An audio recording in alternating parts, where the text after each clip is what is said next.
4న, ఈ నెల నవంబర్ 4న సుధారాణి అనే ఒక స్త్రీని అరెస్ట్ చేసి 4 పోలీస్ స్టేషన్లు తిప్పి 3 డిఎస్పీలను వాడి మళ్ళా 7 ఎస్ఐలను 2 ఎస్పీలను 200 మందిని పోలీసులు వాడి చిత్రహింసలు పెట్టి తన భర్త సిరిసిల్లలో 2 వీలర్ మీద పోతుంటే ఎక్కించుకొని బిడ్డలను కూడా పోలీస్ స్టేషన్కి తీసుకొచ్చి అర్ధరాత్రి పూట బిడ్డల ముందరనే తల్లిదండ్రులు హింసించింది నువ్వు కాదా, నీ ప్రభుత్వం కాదా చంద్రబాబుని అడుగుతున్నా. చట్టం ముందు అందరూ సమానులని చెప్తున్నారే, ఇది మీకు వర్తించదా అని అడుగుతున్నా. మీకు వర్తించదా? మీరు ఎన్ని దుర్మార్గాలు చేసినా, ఎంత కర్కశంగా ఈ ప్రజల మీద పడ్డా ఇది సమర్థించుకుంటావా అని అడుగుతున్నా. నీ శ్రీరంగ నీతులు, నీ మాటలు ఇప్పుడు వినిపించాను. సోషల్ మీడియా యొక్క ఎట్లా అరెస్ట్ చేస్తారండి, 41A ఇవ్వకుండా నువ్వే చెప్పావు కదా, ఇవి నీ మాటలే కదా.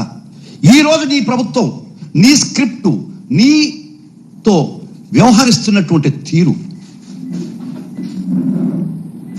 మళ్ళా ఒట్టేసి చెప్తున్నా, న్యాయ దేవత మీద ఒట్టేసి చెప్తున్నా, ఒక జగనన్న సైనికుడిగా చెప్తున్నా, 40 సంవత్సరాల న్యాయ వ్యవస్థలో న్యాయ నిపుణుడిగా చెప్తున్నా, ఒక ప్రజాస్వామ్యం మీద అచంచల విశ్వాసంతో చెప్తున్నా, రాజ్యాంగం మీద విపరీతమైన గౌరవంతో, న్యాయస్థానాల మీద ఉండే గౌరవంతో మరలా చెప్తున్నా.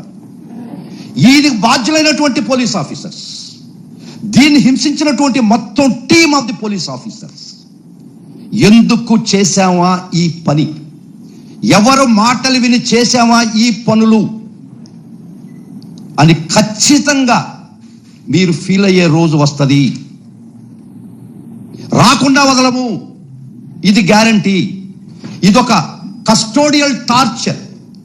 కస్టోడియల్ టార్చర్ ఇది క్లాసిక్ ఎగ్జాంపుల్ అవుద్ది, ఇదొక కేస్ స్టడీ అవుద్ది.